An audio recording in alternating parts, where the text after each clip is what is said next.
ہم ملک کی سیاسی صورتحال پر بات کر رہے ہیں. بہت سارے اونچ نیچ آ رہے ہیں اور اس وقت ہمارے روبرو ہیں جناب سینیٹر ناصر بٹ صاحب, میاں نواز شریف کے قریبی ساتھی, بہت حوالوں سے پورا پاکستان ان کو جانتا ہے. بہت شکریہ جی, آپ تشریف لے آئے. آپ بڑے انسائیڈر ہیں پی ایم ایل این میں.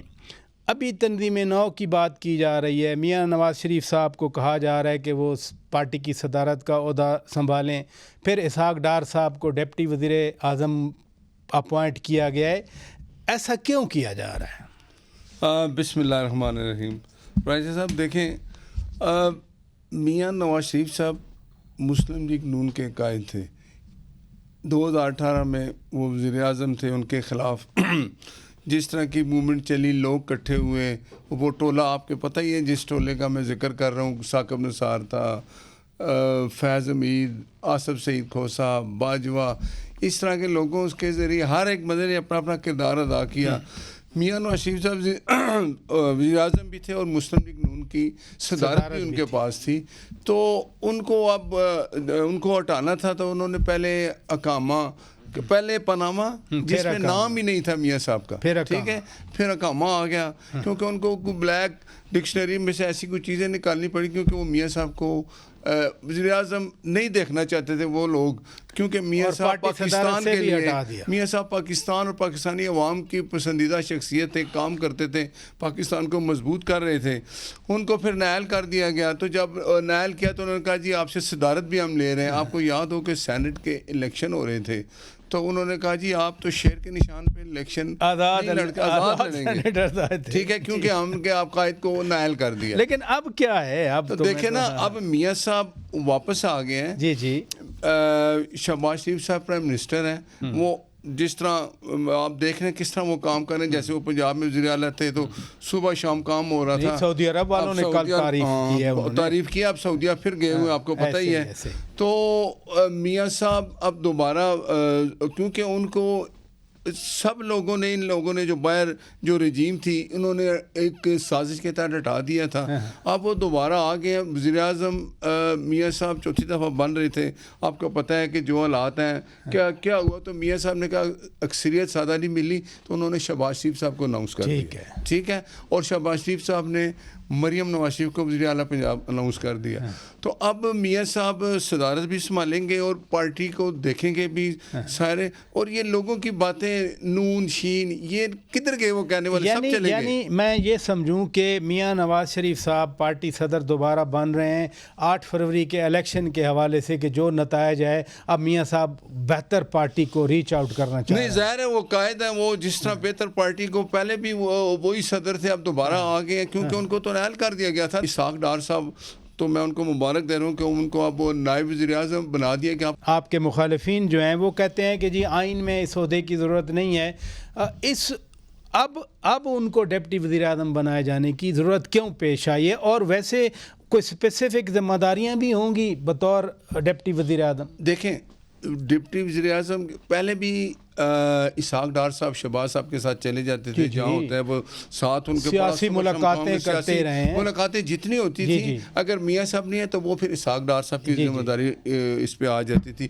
تو یہ کوئی ایسی بات نہیں ہے. ڈار صاحب اب ادھر بھی گئے ہوئے ہیں, سعودیہ واپس آئیں گے, ذمہ داریاں ان کی اسی طرح چل رہی ہیں. تو یہ ایک ہوتا تھا, اس عہدے سے یہ ہمیں خوشی ہے کہ چلیں میاں صاحب نے ان کو اور شہباز صاحب نے ان کو ڈپٹی وزیر اعظم بنا دیا ہے, کہ ڈار صاحب کی جتنی محنتیں ہیں ان کو اس کا صلہ تو ملنا چاہیے. اچھا, یعنی جو محنت کی انہوں نے, نہیں وہ کر رہے ہیں صبح شام, لیکن ایک خواہش تھی. شہباز صاحب نے بھی یہ فیصلہ کر لیا, میاں صاحب نے بھی. کئی امور ایسے ہوتے ہیں جو وزیر خزانہ والے تھے, وہ بھی وہ ان کو مشاورت کے لیے ہو تو وہ حاضر ہوتے ہیں. وہ کس چیز پہ انکار نہیں کرتے کہ میں اس طرف نہیں ہوں. وہ ماشاءاللہ پارٹی کے لیے, پاکستان کے لیے جتنا اپنا وقت دے رہے ہیں, ان کی بہت اس میں قربانیاں ہیں. اچھا, آپ اب تو پاکستان میں ہیں, سینیٹر ہیں آپ. یہ ججز والا معاملہ خاصا سنگین ہے, جو 6 ججوں کا خط جو سپریم کورٹ کے لکھا گیا, کل اس کی سماعت بھی ہے. اور آپ تو جج صاحب ایک اللہ مغفرت فرمائے ان کی, جج ارشد ملک صاحب کے اس کیس میں آپ ایسوسیٹ بھی تھے, آپ کا نام ہے اس میں. تو اس معاملے کو اب آپ کیسے دیکھتے ہیں؟ یہ جو 6 ججز نے خط لکھا, کل سپریم کورٹ کا لارجر بینچ اس کو ٹیک اپ کر رہا ہے. دیکھیں ٹھیک ہے, وہ ججز نے خط لکھا. میری تو یہ خواہش ہے کہ 2018 کے بعد جب ثاقب نثار نے یہ سارا کچھ کیا اور میاں صاحب کے خلاف جھوٹے مقدمات بنے تو یہی جج صاحبان تھے، ان کو چاہیے کہ اس کو بھی ساتھ رکھ لیں. سپریم کورٹ کے چیف جسٹس صاحب کو چاہیے کہ وہ بھی یہ پوچھ لیں، ہمارے قائد کو بھی بے گناہ ثابت کریں. کیا الزامات ہیں آپ نے ان کے اوپر الزامات کیا لگایا کہ جج ارشد ملک کہتا تھا کہ میں کیا سزا دوں، اس میں آئی کچھ نہیں، تو آپ مجھے زبردستی کیوں کہتے تھے سزا دے. ایک چیف جسٹس اگر سپریم کورٹ کا ایک جج کسی سیشن جج کے اوپر مانیٹرنگ کرے، آپ مجھے بتائیں اس کی کیا اوقات ہے کہ وہ انکار کرے سپریم کورٹ کے جج کو. اعجاز الحسن کا نام میں لے رہا ہوں، ان کو بلائیں، وہ استعفیٰ دے کے چلے گئے نا. جی جی، کسی ڈر سے گئے ہیں نا. کیوں گئے ہیں؟ وہ کیا ڈر تھا؟ وہ تو چیف جسٹس تھے نا، آنے والے چیف جسٹس تھے، تو ان کو ان سے پوچھے نہیں کیا ڈر تھا. وہ جج ارشد ملک نے ان کا بھی نام لیا تھا. کس میں؟ کہ یہ جج ارشد ملک نے ان کا نام لیا تھا کہ اعجاز الحسن میرے سر کے اوپر بیٹھے، وہ مجھے ہر تیسرے دن بلا لیتے ہیں. اچھا، آؤ جی بتاؤ اس پہ تم نے سزا دینی ہے. تو یہ تو پوچھا جاتا نا کہ اس طرح کی ناانصافی کیوں ہوئی. میں تو یہ میری تو یہ خواہش ہے کہ چیف جسٹس سپریم کورٹ جو ہے وہ اس کا بھی ایک نوٹس لے لیں کہ یار نواز شریف کے ساتھ یہ جو کچھ کیا، یہ جج صاحبان زندہ ہیں، ثاقب نثار زندہ ہے، لیکن عدالتوں نے دیکھیں نا ان کو بری تو کر دیا نا. میاں صاحب نہیں دیکھیں نا، میں یہ کہا کہ ذوالفقار علی بھٹو کو 40 سال بعد 45 سال بعد مجھے خوشی ہے کہ سپریم کورٹ کے ججز نے کہا جی کہ ان کے ساتھ زیادتی ہوئی، انفیئر ٹرائل تھا. یہ بھی وہی ہے. اچھا، میں کہتا ہوں اس کا بھی اس طرح فیصلہ ہونا چاہیے.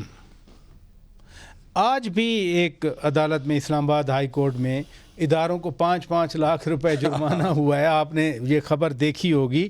تو یہ جب آپ کہتے ہیں کہ ثاقب نثار کو بلایا جائے یا کسی اور کو بلایا جائے، سعید کھوسہ کو بلایا جائے، آصف سعید کھوسہ کرے گی کیا عدالت؟ چیف جسٹس آصف سعید کھوسہ وہ ہے کہ جب جج ارشد ملک کا کیس تھا گیا کہ بھائی اس کا وہ یہ کون ہے جج ارشد ملک اور یہ جو ویڈیو اس کا کوئی فیصلہ ہو، تو انہوں نے کہا جی وہ ویڈیو بنانے والا کدھر ہے، پہلے اس کو بلائیں، اس نے کیسے بنائی، کس طریقے سے بنائی. بھائی آپ یہ دیکھیں ویڈیو میں کیا کہہ رہا ہے. نہیں ویسے کیسے بنائی ہو دیکھیں نا، وہ اس نے کہا وہ مجھے ویڈیو میں وہ مجھے بتا رہے تھے کہ میں نے آپ کو کچھ ٹپس لکھانی ہے یا مطلب ایسی چیزیں لکھانی ہیں جب آپ ہائی کورٹ میں میاں صاحب کیس اپنا دائر کریں گے یا اپیل کریں گے تو یہ کام آئیں گی چیزیں. یہ جج ارشد ملک صاحب، جج ارشد ملک آپ کو بتا مجھے کہا. اچھا، میں نے کہا اچھا. اس نے مجھے ٹائم دیا، 2 دن بعد میں ان کے گھر گیا. اچھا، انہوں نے وہ لکھائی چیزیں کہ یار وہ آپ سنیں وہ کیا کہہ رہے تھے کہ اس میں کوئی ایسی چیز ہے نہیں، مجھے بتائیں میں کس چیز پہ سزا دوں. تو اس نے کہا تھا کہ یہ چیزیں جتنی بھی ہیں جو کچھ وہ لے کے آئے اپنا وٹنس سے جو چیزیں وہ سب جعلی ہیں، فوٹو کاپی ہیں. ٹھیک ہے. ایک وہ بنا دی گیا، وہ کیا نام تھا اس کا جس نے ایک پورا بنایا، کیا اس کو کہتے ہیں، JIT کی بات، JIT. اس JIT پہ فیصلے ہوتے رہے. تو یہ دیکھیں نا، تو JIT ایک فیصلہ کرتی تھی تو پھر وہ گواہی ہو جاتی تھی، وہ لیکن وہ تو کہتے تھے کہ ہیرے اکٹھے کیے. ہاں وہ دیکھیں نا ہیرے کدھر گئے. دیکھیں سب لوگ چلے گئے. نواز شریف کو مائنس کرنے والے کدھر ہیں آج؟ تو رب تعالیٰ جو ہوتا ہے اوپر بیٹھا وہ انصاف کرتا ہے. یہی مکافات عمل ہے. بہت شکریہ جناب.